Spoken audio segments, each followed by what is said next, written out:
Bonjour, bienvenue, c'est Jules Chenu. Aujourd'hui, nous analysons le conditionnement pavlovien dans le cadre de l'insomnie et des troubles du sommeil.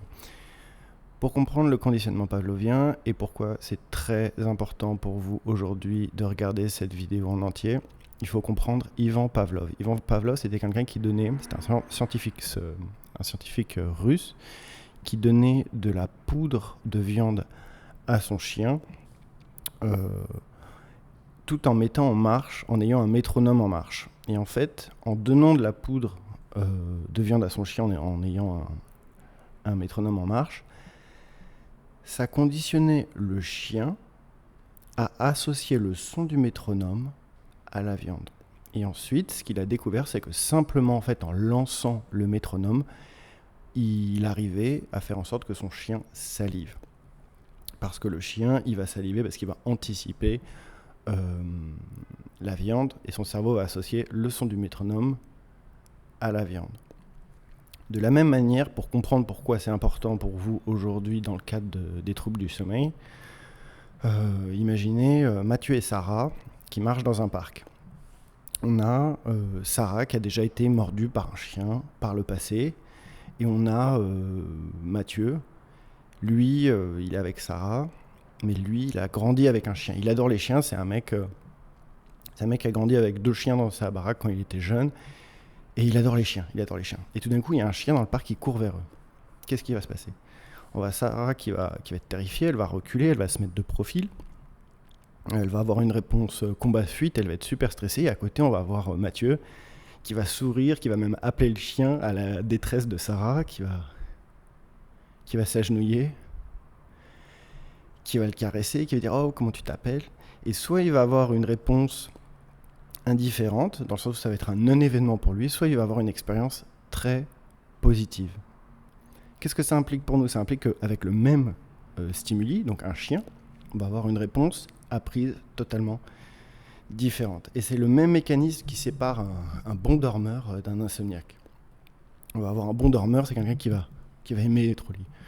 C'est quelqu'un qui va associer le lit au calme et à la détente. C'est quelqu'un qui va trouver que le lit est la chambre, c'est un espace relaxant, paisible. Et à l'inverse, l'insomniaque, c'est quelqu'un qui va être stressé au lit. C'est associé à quoi ? C'est associé, il lui faut 1 heure pour s'endormir, ensuite il va se réveiller, ça va lui prendre encore 1 heure pour se rendormir. Il va devenir anxieux, stressé dans le lit, il va ruminer, il va compter les heures. Il va réfléchir aussi aux pires conséquences qui peuvent arriver s'il ne dort pas maintenant. Et à force de répétition, le cerveau il va identifier le lit à inquiétude et éveil. Et c'est pour ça qu'il y a des gens que j'observe, sont très détendus, relax, ils sont très calmes dans leur canapé, et dès qu'ils glissent les pieds dans le lit, moi ça me faisait il y a maintenant 3 ans, ils devenaient immédiatement inquiets et alertes, et dès que j'allais bien, et dès que je me mettais dans le lit, j'avais de l'angoisse, quoi.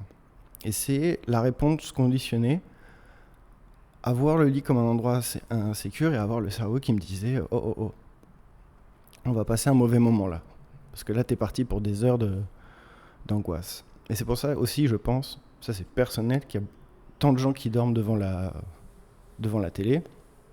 Parce que quand on s'allonge devant la télé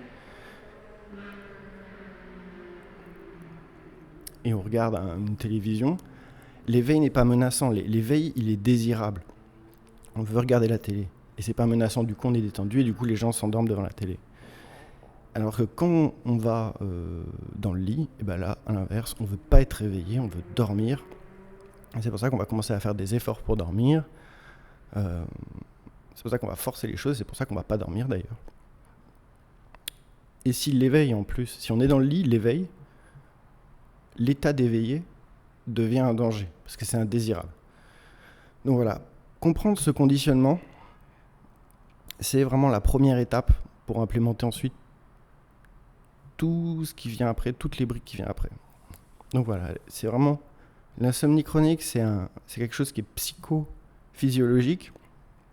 À force de rumination le soir, le lit va devenir un stimulus conditionné d'alerte qui va automatiquement activer le système nerveux, sympathique et bloquer l'accès au sommeil. C'est pour ça qu'on veut pas, c'est pour ça qu'on appelle ça le contrôle des stimuli, c'est-à-dire ne pas aller au lit tant qu'on n'est pas dans un état de somnolence. C'est afin de décorréler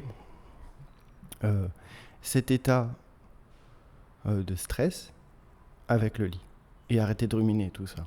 Voilà, j'espère que vous avez bien compris. Grosso modo, on a un chien, quand il y a le métronome, il salive automatiquement parce qu'il a été conditionné à recevoir de la poudre de viande. Et de la même manière, on a un insomniaque, dès qu'il va au lit, il a été conditionné à ruminer, à l'angoisse, aux pensées intrusives, au regret, à la culpabilité, à penser au futur, à penser au passé. Et tout ça, c'est ce qu'on veut pas. On veut arriver dans un état de somnolence, on veut se mettre au lit, on veut penser à rien du monde réel et juste partir. Voilà. À bientôt.